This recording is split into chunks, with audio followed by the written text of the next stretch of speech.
Young rebel star Prabhas దర్శకుడు Sandeep Reddy Vanga combination లో రాబోతున్న prestigious project Spirit postpone కాబోతుందంటూ వస్తున్న వార్తలకు మూవీ టీమ్ ఫుల్ స్టాప్ పెట్టింది. సినిమాను ముందుగా అనౌన్స్ చేసిన డేట్ కే రిలీజ్ చేస్తున్నట్లు అఫీషియల్ గా క్లారిటీ ఇచ్చింది. దీంతో సినిమా విడుదలపై నెలకొన్న గందరగోళానికి తెరపడింది. స్పిరిట్ సినిమాను 2027 మార్చి 5న విడుదల చేస్తున్నట్లు మేకర్స్ గతంలో ప్రకటించారు. అయితే అదే నెలలో ఈద్ సందర్భంగా సల్మాన్ ఖాన్ నటిస్తున్న మరో సినిమా రిలీజ్ కానుండడంతో స్పిరిట్ వాయిదా పడుతుందని సోషల్ మీడియాలో జోరుగా ప్రచారం జరిగింది. పోటీని నివారించేందుకు డిసెంబర్ 2027కు సినిమాను వాయిదా వేస్తారని వార్తలు వైరల్ అయ్యాయి.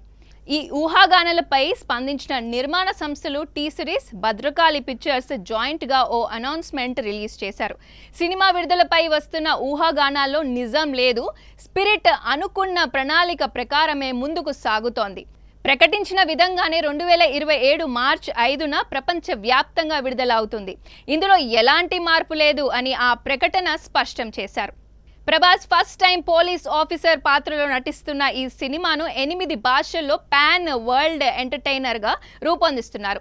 తాజా ప్రకటనతో సినిమా విడుదలపై వస్తున్న పుకార్లకు ముగింపు పలికినట్లుంది.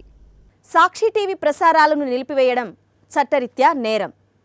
సాక్షి టీవీ ప్రసారాల కోసం మీ స్థానిక కేబుల్ ఆపరేటర్ని వెంటనే సంప్రదించండి. డిటిహెచ్లో, ఇంటర్నెట్లో కూడా సాక్షి టీవీ ప్రసారాలను వీక్షించవచ్చు.